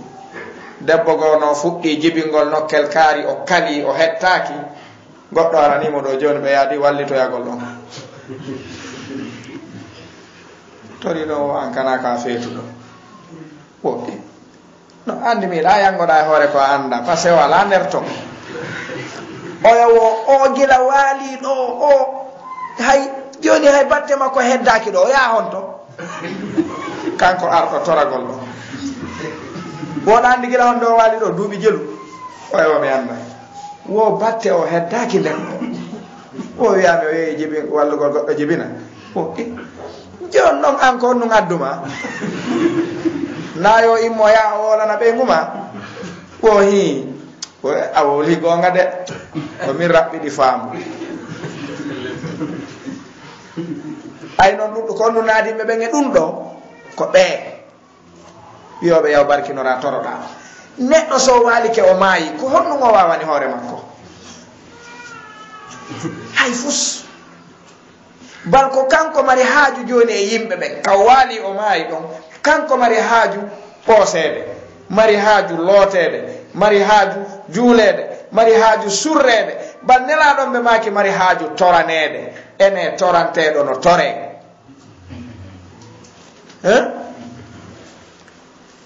alladi yudu'a lahu ya ahi la yudu'a ma Allah toranteɗo torataki annabaɓen e nelaɓe ɓen e sahabaɓe ɓen e moƴƴuɓe ɓen ko toranteɓe esseno selli yawgol ka ɓe waali ɗon toroɓe joni men no wiyen ɗum joni noon ko ɗum o faala ñinnude tabintinna wo ɗum mo dirni ɗum ko wahhabi yo addu dalil ɓayri moyɗi addugol defte yo addan en ka sahabajo waɗani ɗum sahabajo barkinorgol neɗɗo hara himo wuuri ma batte makko hara koye sahabaɓe ɗum o heɓata ɗum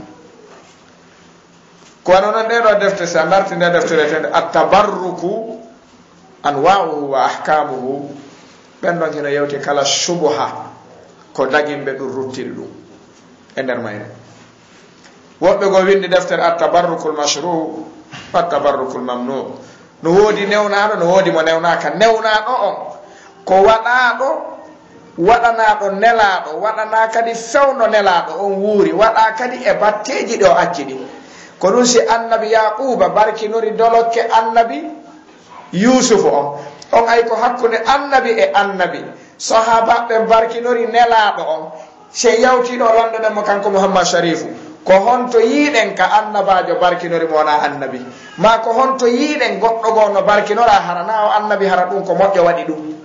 ko wiɗen no moƴƴuɓe ɓen ko qurunul mufaddala a thalatha temettati ɓawo nelaɗo honto yiyata ɗum ko shi'a ko wondi kon o faala aawde e ɓerde yimɓe ɓe annda ɓen par ce que defte ɗo wolata ɗen kode fayda woɓɓe si wolanama ɗum sikkay ko ceɓe ma ko ɗaɗi nayi ko wooda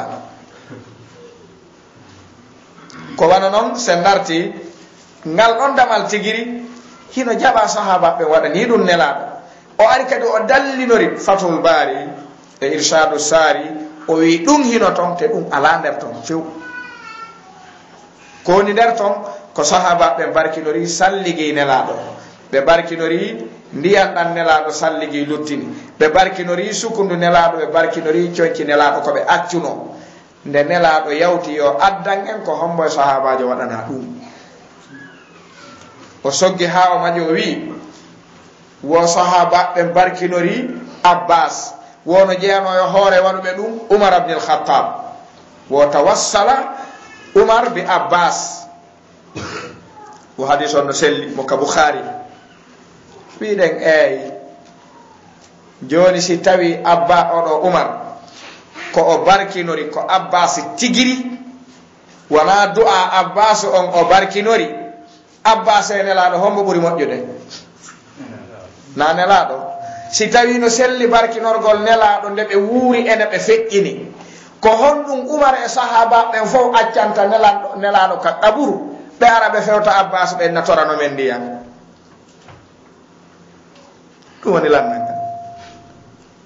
ɓayri ko nelaɗo haray wona barkinorede ko kamɓe ɓuri fof joni noon o wi yoɓe barkinore si ɓe wuuri o si ɓe feƴƴini o sahaba ɓe waɗayno ɗum joni noon nelaɗo hino waali ka gaɓuru no surra ndiyan sa ƴaali madina dumunde juutunde e zaman umar abnul khattab umar wi abbas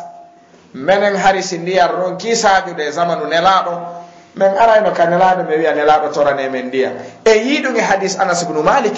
o ya ladde yankejo iwrnoɗo dowri arta e nelaɗo no waɗa hutuba o wi nelaɗo ndiyan ɗan taƴi kulle ɗen maayi remuruji ɗi boni torane men ndiyan nelaɗo hutuba o tori ndiyan ɗan saaji ka yontere heltaɗe o artoy kadi o wi nelaɗo awa ndiyan ɗan ɓurti kullo koye maayi remuruji ɗi yoolike tore joom men jogo ndiyan ɗa nelaɗo jogi kadi wo ene oɗo ko honɗum ɗaɓɓirno nelaɗo wona nelaɗo torano e joomi men ka ko nelaɗo ardini ko torore wo joni si tawi sahabaɓen ko famuno ko nelaɗo tigiri tororte ko ɗaɓɓete ko haray ala ko ɓe accirta nelaɗo no waali ka gaɓuro ɓe haɓe nabasi o toro ka haray no woɗi ayino nelaɗo ɗo garɓe woɗɗa teɓandu annabaɓen dirtata ñolata bonata sen darte gurdam Umar ibn al-Khattab ɓe yawno udditugol leydi ka teren ka arabu ɓen Iran to ka oɗo wiyeteɗo Kisra ɓe yino toon e suudu wotur nde ɓe udditi leydi ndi o annabajo wiyeteɗo Daniyal gila o maayi ɓe wallinimo ɗon e suudu ɓuri duuɓi 300 himo waali ɗon nokku ngotu ko ɓayri ɗen ndun leydi udditama fatuhu waɗama udditama ɓe yeehi ɓe yaltini piiji wonɗi nder ton ɗi fof sahabaɓe yi on fure ɓayri ɓe yi on fure tawi ɗum ɗon no feƴƴi ɓe yehi ɓe yeeti ɗum Umar ibn al-Khattab Umar immini yo arndare jokke ko homboni ko honɗum ni jeenoɓe e anduɓe ahlul kitabu ɓen ɓe ari ɓe ndaari ha ɓe tawi ɓenni ko o wiyete Daniyal huwa nabiyun min bani Israil ɓe landi noon Umar landi noon ese ɗon andi o gila o maayo o waali ɗo ko duuɓi jelu jaabiɗo on ka ahlul kitabu won tuubunoɓe naati islam ɓe ɓe wi koɓen andi kon ka tariha defte amen timmi duuɓi 300 gila o maayo tawi noon himo wallina e nder ɗum suudu ɓenni wo ko honnum tawno ɗon bonti e makko wo hay fus sina ɓay men ɓantimo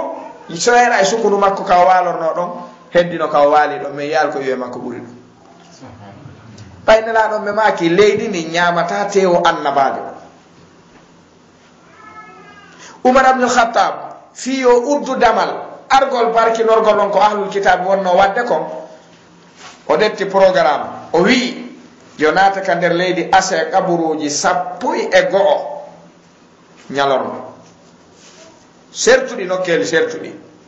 asa fof cheikhul islam ibn Taymiyya no janti ɗum ka deftere maɓɓe at-tawassul wal wasila fi uddugol ngal damal barkinorgol o neɗɗo mayɗo te o ko annabajo ni Daniyal kana min al-anbiya o asi kaburuji 11 sertuɗe nder leydi ndi o wi yimɓe ɓen julɓe ɓen acce ha foppu waloɗano naɓon mo surronmo wo nokku gotu e ɗin ɗon kaburuji ombi ton heddiɗi ɗin fof wasi tawi goɗɗo no nder ton ɓe heɓoyta feere argol asa fof kaɓe yaari o tawi wona ɗon siɓe andi ka o woni tigiri ɓe rewaymo Umar taƴiri nden ɗon hunde ɗum ɗo oɗo noon ko annabajo si annabajo waɗirama ni ko goɗɗo goo wonata ɗo ko ɗum heɓata o heɓɓidire o tawto sima fama ko yaro tore ka waali ɗon kanko handuɗo e toranede ko ɗum si tawi ɗiɗo piiji oɗo ronku sendidirde ɗum o adda e dalilaji ɗi wiɗen taw ko ɗi dalil kono wallina ɗi ka tawta na ɗon landiyo ɗi wol few kono non sen dartal ida fi manasiki lhajji wal umra imamu nawawi ɓayrimo jaɓi ɓen kadi ko sunnayankoɓe e konngol makkongol ɓen hino wii waɗirtake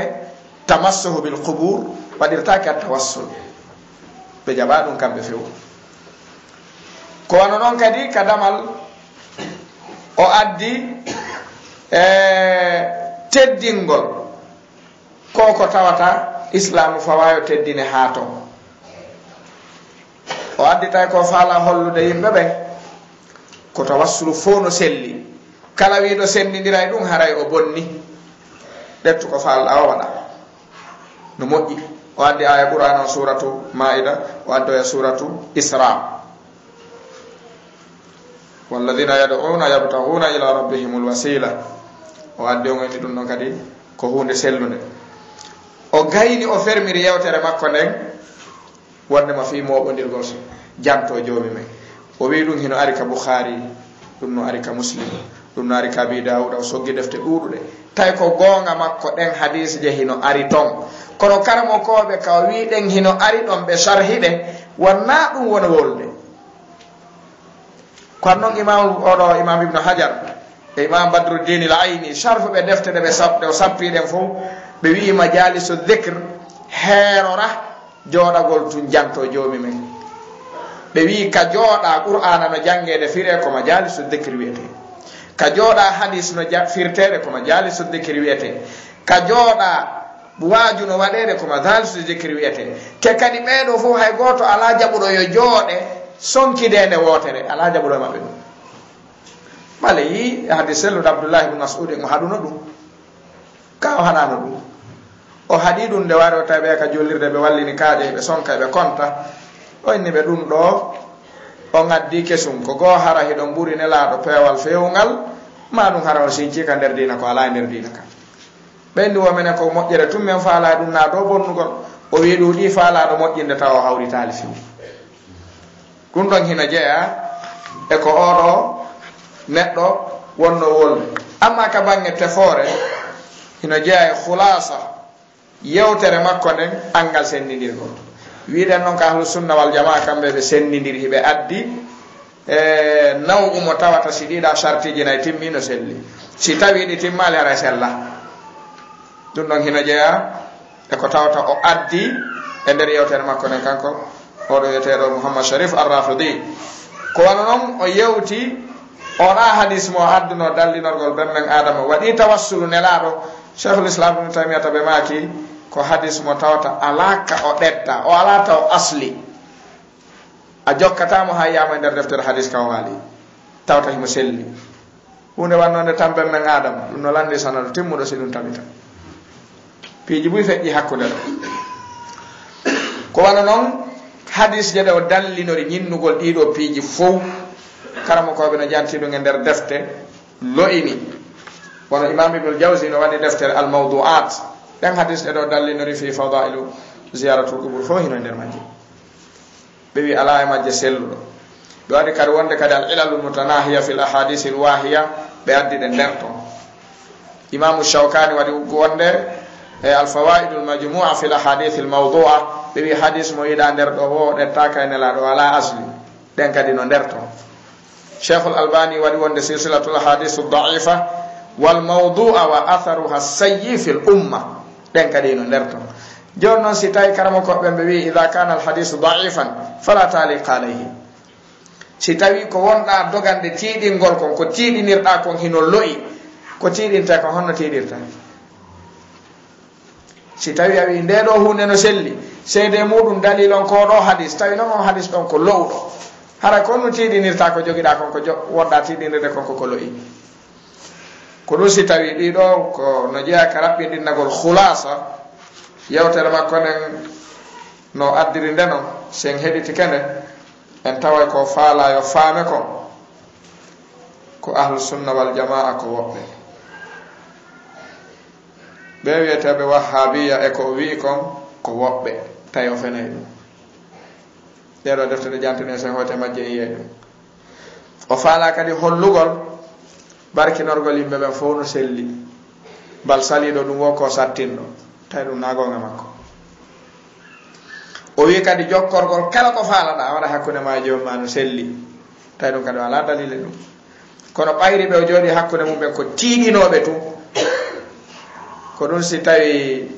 imam ibnul mubarak ɓe maaki Abdullah ibnul mubarak ɓe maaki al isnadu min ad-dini wa lawla al isnadu la qala man sha'a ma sha'a si ono jooɗodayno e landitotoɓe ɓe koko o wowli honto itti o wolatano ɗiɗo fof ko tawgol ko tiiɗinoɓe tun o jooɗodi ɗum woni lorna ɓurka mawnude kam tawi kadi a innayi ɓayri himo wuura himo wuuri mo wooda o jooɗode o yewtide e ɗi par ce que ko woni suulade o saaka ɗum yalta yaasi kon ɗum no bonnude moƴƴano te kadi mofte ɗen hino mari karamo koɓe mofte ɗen hino mari masuliya moolanaɗo reenugol kaaɗo diina hino jeeya e zakatul ilm nasru hadha al ilm zakka jawdi ko yaltingol nisabon si timmi jonna miskinaɓe zakka gandal ko sakugol ngal gandal ngal heɓuɗa sonkide jangi andi deƴƴi ɓe anda ɓen hino wowlude ko honto moƴƴere yarta haray boni ko ɗum si tawi hino jeeya e ko addi ka bange o fermini damal makko ngal o enni wo joni fi mawludu on wono woodi wiɓe en ɗum waɗatake karamo kojo goto mo mali bamako ɗo wiyeteɗo adama sise waɗɗo taharruj madinatul munawwara mo windi deftere o inninde tanbihatun lil muhtafilina li mawlidi nabawi non o winde o inni kanko kala waɗowo nde ɗo hunde mo faalamo landade yoga e lande si o jaabike mo ɗen ɗon lande haare ɓe famodiri so jaabaki mo ɗen ɗon lande haare ko ɗon hatta ɓe famodira o wi ara nun ɗum konko faala ɗen wadde ɗo wiɗen mawludu nelaɗo e sahaba ɓen wanno ɗum fende ɓe wuuri o wiya hiima o waye sa wi hi adda hontoni sa wi o waye feƴƴen yeeso aljawabu ɗon ko o waye ka nelaɗo waɗi on ni ɗin mun ɗum nde nelaɗo feƴƴini sahaba ɓen waɗanno ɗum nelaɗo sa wi hi adda ka ɗum windi sa wi o waye accita wo feƴƴo yeeso o lamɗo ene kutu hal katabal a immatul arbaa fi kutubihim anil mawludi aw takallamu anhu ene imam abu hanifa imam malik imam shafi imam ahmad goto e ɓeeɗo windi ka nder defte muɗum fi nde ɗo toɓɓere ɓe wowli fi nde o waye fi hon ɗum hare nde ala hare nde andaka o wisi ɗum feƴƴi ene ɗum ɗo nde ɗo toɓɓere wowlugol fil mawlud ene ɗum hino jeeya e ko winda ɗum no tawe ka bukhari ɗum no ka muslim ɗum no ka abu daoud ka tirmisi ka nasai ka ibnu majata ɗum hino windi ka muwatta u malik o waye ene si windaki e nder ɗum ɗo fof ɓeɗo fof ɓe waɗali ɗum ɗo hunde ɓaawo ɗum ɗo fof ene mo waɗi ɗum ɗo o heɓay baraji ka o heɓata ɗum woni jama sakkitiɗo ko nelaɗo waɗali sahaba e waɗali tabi'ina e waɗali ɓayri mawlud ko hitande 50 woɓɓe wi 400 fuɗɗi misra ɗo e leñol ngol wiyetengol alfatimiyuna shi'a kamɓe kadi fuɗɗi ɗum duuɓi 400 ɓawo fergu nelaɗo tawi noon ɓeɗo fof ɓe feƴƴi ɓe anda ɗum wo joni noon ko ɓeɗo fof rewirali joomi muɗum enen sen rewiri joomen ɗum en heɓay baraji ka en heɓata wo sa wi en heɓay baraji ƴeɗɗa kon ɗum baraji heɓorto cheikhul islam ibnu taymiyata ɓe maki rahimahullah ɓe maki ma laysa bimana la yakunu shay'u wajiban wala mustahabban illa bi dalilin wawata wonde ɓe maki kadi wama laysa biwajibin wala mustahabbin falaysa min al ibada awata wiide nde ɗo hunde nde waɗɗi alanade dalil awata wiide nde ɗo no yiɗa waɗugol alanade dalil kala noon ko tawata ala daraja waɗɗagol e yiɗede ka dina jeyaka e dewal awta waɗe kono noon o waddi ɗum ɗo fof o piiti o wallini toɓɓe ɗe adduɗen ɗo ɗen fof sen heeɓi yewtere nden en heɗorinde hakkil en taway ko eɓɓi sakugol kon e nder mofteɗen hino ɓurti nono ɓurti ha ɓurti si en jooɗike noon en ñaami en yeeyi en golli no wuurire en ayni dina kan no yeeɓade ara eɗen mari ko landitoyteɗen yeeso allah subahanahu wa taala ñande darde ka ko mbaccira ka dina ko julɓe ɓen ka joni noon si tawi en yiyay ɗum hino bonne hara ɓerɗe mettata e ɗum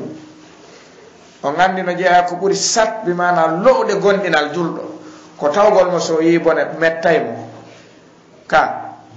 man ra'a minkum munkaran falyughayyirhu biyadihi fa in lam yastati fa bilisanihi fa in lam yastati fa biqalbihi wa dhalika ad'afu al-iman inkaruka al-munkar fi al-qalb hadha min ad'afi al-iman si tawi non anta la tunkiru hadha al munkar hatta fi qalbika hara ayna imanuka hara honto gondinal ngal marɗangal si tawi ɗum ɗon ala haray non no metti sifade ha jonde no juuti inchallah ɗe wawi darade ɗon si tawi woodi ko famini e muɗum ko allah subhanahu wa taala woni ballo kanko ni wallitiɗo si tawi woodi ko faljini e muɗum ko fewali fa minni wa min cheitan wallahu rasuluhu minhu bara wa akhiru da'wana an alhamdulillahi rabbil alamin subhanaka allahumma wa bihamdika ashhadu an la ilaha illa anta